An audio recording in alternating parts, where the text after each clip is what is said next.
Winona at Sebastian, dalawang tao na nagkataong umibig sa isa't isa sa internet. Ngunit kahit isa sa kanila ay hindi pa nakita ang mukha ng kabila. Parehong inangkin na nahulog ang loob nila sa personalidad ng isa't isa. Sinabi ni Winona na na-inlove siya kay Sebastian dahil lagi siya nitong binabantayan sa pamamagitan ng pagpapaalala sa kanya na kumain sa oras o matulog ng maaga. Habang sinasabi naman ni Sebastian na na-inlove siya kay Winona dahil sa sobrang hilig nito sa tuwing nagkukwento ito tungkol sa paghahalaman. Gusto raw niya na kung gaano kasaya si Winona sa tuwing siya ay nagsasalita tungkol sa kanyang paghahardin habang nakikipag-usap sila sa isa't isa sa telepono. Nakaupo si Sebastian sa kanyang kama habang hawak ang kanyang phone ginagamit para i-chat ang magandang dalaga. Isang ngiti ang sumilay sa kanyang mukha. Mahal na mahal niya si Winona kahit hindi niya nakikita ang mukha nito. Kung gugustuhin niya, madali siyang makakalakap ng impormasyon tungkol sa dalaga at makakakuha ng larawan ng mukha nito dahil mayaman siya at kayang-kaya niya yun. Ngunit iginagalang niya ang privacy ng babae at matyagang naghintay hanggang sa pagsang-ayon ni Winona na ipakita ang mukha nito. Napahawak ng mahigpit si Sebastian sa kanyang dibdib, ngunit may alinlangan sa kanyang isipan. Naalala niya ang mga nakalipas na karanasan niya sa pagmamahal at sabihin na lang natin na lahat ng relasyon niya ay hindi ganoon kaganda. Agad na tumakas ang kanyang mga manliligaw na nakilala niya sa isang dating app nang makita niya ang mukha ni Sebastian matapos silang magkasundo na makipagkita sa isa't isa. Hindi naman ganun kagwapo si Sebastian, pero katamtaman lang ang itsura niya. Pagkatapos ng karanasang iyon, naging insecure si Sebastian sa kanyang mukha at nagpa siya na huwag maglagay ng profile picture sa kanyang dating app profile. Ang kanyang pangalawang karanasan sa isa pang manliligaw ay kasama ang isang batang babae na ipinakilala sa kanya ng kanyang kaibigan sa isang party. Naging maayos naman ito sandali, ngunit nahuli ni Sebastian ang dalaga na hinahalikan ng parehong lalaking nagpakilala ng dalaga sa kanya. Nasaktan si Sebastian at naramdamang pinagtaksilan siya sa oras na iyon. Ang kanyang ikatlong karanasan ay isang babae sa isa pang dating app. Ang babae ay isang napakalaking flirt. Parating inaasar o pinupuri ng dalaga sa Sebastian na akala ng guy ay genuine love, pero makalipas ang ilang linggong pag-uusap ay biglang hindi na nag-reply ang dalaga. At pagkaraan ng ilang sandali, tuluyang nawala sa app ang profile ng dalaga na parang wala siya doon. Labis na nadismaya si Sebastian sa unang tatlo, ngunit nagbago ang lahat nang makilala niya ang pang-apat na si Winona. Hindi nakilala ni Sebastian si Winona sa anumang dating app. Nagkakilala ang dalawa dahil sa isang tweet sa Twitter kung saan pareho sila ng opinyon tungkol sa isang political matter. Mula doon, nagkausap sila na nagsimula sa political issues hanggang sa naging sweet sa kanilang mga pinag-uusapan. Matapos ang ilang buwang pag-uusap at pagtawag sa isa't isa, sa wakas ay inamin ng dalawa na sila ay nahulog na sa isa't isa. Matapos ang ilang buwan na hindi alam ang itsura ng isa't isa, sa wakas ay nagpa siyang dalawa na magkita. Hindi nakatira sa iisang country, sina Winona at Sebastian. Ngunit dahil mahal na mahal ni Sebastian si Winona, nagpa siyang mag-book ng mga tiket at iniwan ang kumpanya sa kanyang ama na walang ginagawa at isa ng retiradong lalaki. Dahil wala siyang ginagawa, ang ama ni Sebastian ay perpekto para sa trabaho. Bagamat nagalit ang ama ni Sebastian, hinayaan niya ang kanyang anak nang makita kung gaano siya kasaya nang sabihin niya sa kanyang amang tungkol sa isang babaeng ito mula sa ibang bansa na gusto niyang puntahan at pakasalan. Sa parehong araw, nagpabook si Sebastian ng mga tiket at pumunta sa bansang tinitirhan ni Winona.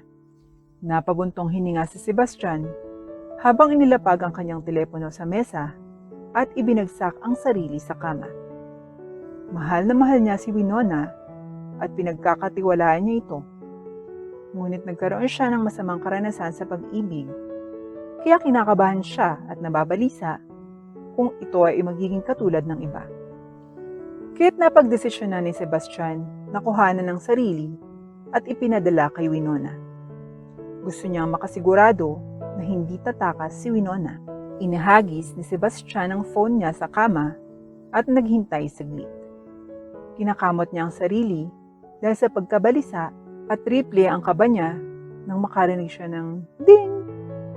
Hudyat na nakita na ni Winona ang litrato na may nakalagay na, "Okay lang ba ang aking hitsura?" na mensahe ni Sebastian. Laking gulat ni Sebastian nang makita ang sagot ni Winona. "Ang gwapo mo! Hindi ako makapaghintay na makita ka. Nagtataka ako kung bakit hindi mo ginawang sorpresa. Pero okay lang. Hindi ako makapaghintay na makita ang lalaking mapapangasawa ko. See you soon, Sebi." Halos napasigaw si Sebastian sa kanyang unan nang makita ang mensahe. Wala pa ang pumupuri sa kanya ng ganoon. Kahit ang sarili niyang ama ay hindi siya pinuri ng ganoon. Naramdaman ni Sebastian na parang nasa cloud 9 siya. Ngunit saglit lang ang naguguluhang estado na iyon. Nakaramdam pa rin ng pagkabalisa si Sebastian. May posibilidad na sinabi lang iyon ni Winona para gumaan ang pakiramdam ni Sebastian. Nag-alala si Sebastian. At isang Medea mula sa Jupiter ang dumapo sa ulo niya. Nakakabaliw na ideya iyon at si Sebastian na mismo ang nag-isip na nababaliw na siya pero nagpasya siyang gawin iyon. Magpapanggap siya na baldado para makita kung si Winona ay mananatili ba o lilisan. Gusto ni Sebastian na lumisan ang kanyang pagdududa. 3 araw matapos dumating si Sebastian sa bansang tinitirhan ni Winona, sa wakas ay napagdesisyon na nilang magkita. Kinakabahang umupo si Sebastian sa isang wheelchair na binili niya para sa kanyang nakababaliw na plano. Gusto lang niyang malaman kung mamahalin pa rin siya ni Winona sa kabila ng pagiging baldado. Sasabihin niya naman kay Winona ang totoo pag nakumpirma na niya na hindi siya sasaktan ng babae. "Sebi, ikaw ba yan?" sabi ng nasa likod ni Sebastian. Nakilala niya ang boses at pinagpapawisan siya ng sandaling iyon. Dahan-dahang lumingon si Sebastian at narito, nakatayo si Winona. Siya ay napakaganda. Ito ang unang naisip na Sebastian habang nakatingin sa Diyosang nakatayo sa harapan niya. "Hey, oo ako ito. Sebastian, kinagagala kitang makilala, Winnie," sabi ni Sebastian habang inilahad ang kamay para makipagkamay kay Winona, habang nanatili itong nakaupo sa wheelchair. Siyempre, hindi nakaalis sa pansin ng mga mata ni Winona ang estado niya. "Ako'y humihingi ng paumanhin. Kung kailangan mo akong makitang ganito, kung nahihiya kang tumabi sa isang baldado na tulad ko, pwede ka nang umalis na. I don't mind," sabi ni Sebastian habang tumatawa. Agad na kinawaya ni Winona ang kanyang mga braso habang tinatanggihan ang mga sinasabi ni Sebastian.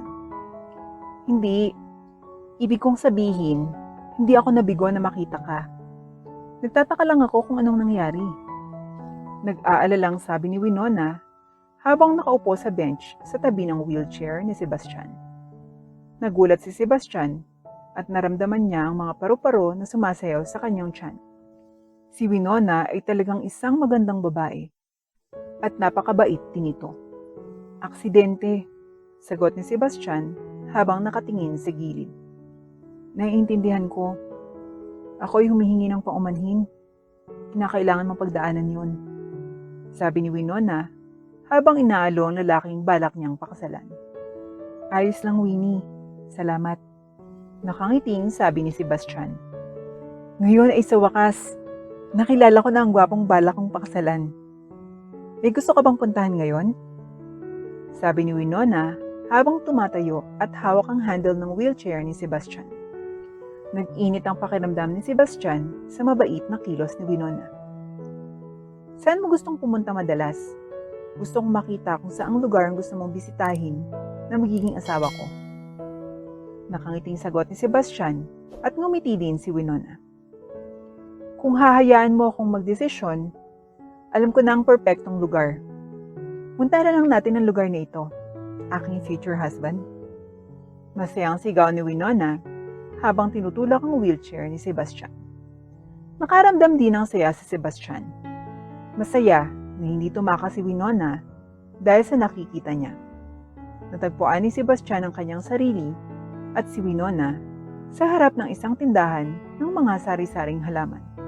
Maraming magagandang bulaklak na nakadisplay sa bawat istante na may iba't ibang kulay at iba't ibang amoy. Napabuntong hininga si Winona sa nakita.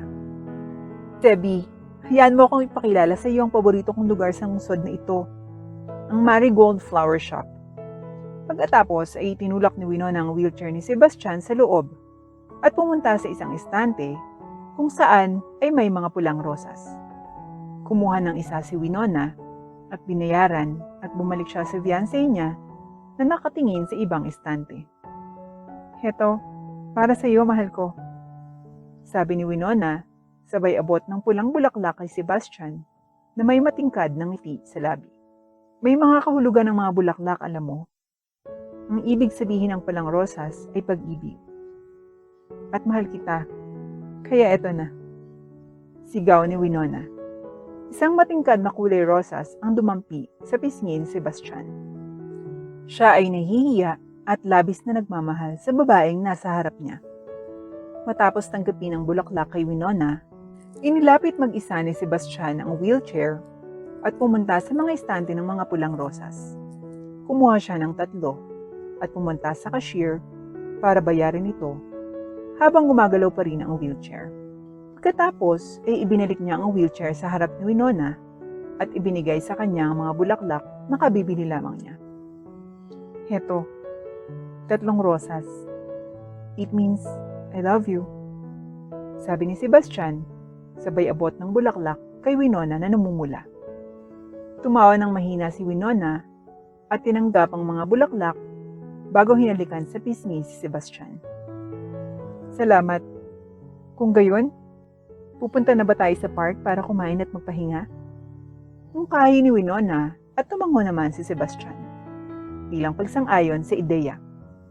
Pagdating ng dalawa sa park, mahigpit na hinawakan ni Sebastian ang mga gulong ng wheelchair habang pinagmamasdan si Winona na naglalakad palayo para bumili ng hotdog sa malapit na stand. Ayaw ni Sebastian na patuloy na magsinungaling sa dalaga. Sapat na ang kanyang nakita. Enough to confirm na hindi siya pagtataksilan ni Winona. Sapat na ang magsinungaling sa kanya. Nang makita ni Sebastian na naglalakad si Winona palapit sa kanya, bigla itong tumayo at naglakad papunta kay Winona na nakatayo na parang bato. Lumapit si Sebastian kay Winona at tinitigan ito ng buong pagmamahal. Hello, Winona. Ako ay humihingi ng paumanhin kung nagsinungaling ako sa iyo.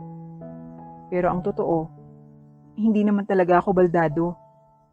Paumanhin sa pagsisinungaling ko. Pero gusto ko lang malaman na hindi ako pagtataksilan. Gaya ng mga dating kasintahan na gano'n ang ginawa. Sabi ni Sebastian habang nakatingin ng malalim kay Winona. Paumanhin sa pagsisinungaling ko. Patawarin mo ko. Nagulat si Sebastian nang maramdaman siyang may itinulak sa kanyang bibig. Itinulak ni Winona sa loob na bibig niya ang hotdog na binili at hawak-hawak niya.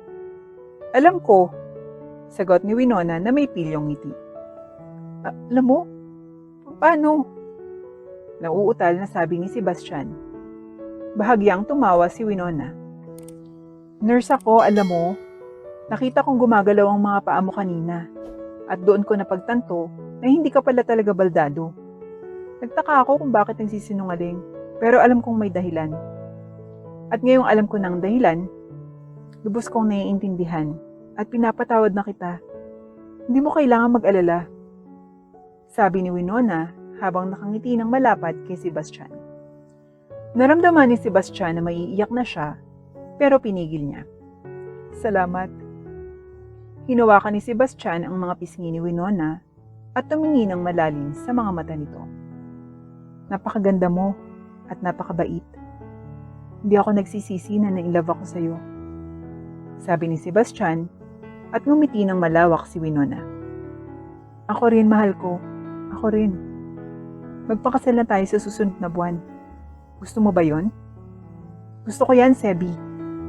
At ang dalawa ay nagbahagi ng isang mapagmahal na halik habang ang kanilang mga puso ay naging isa.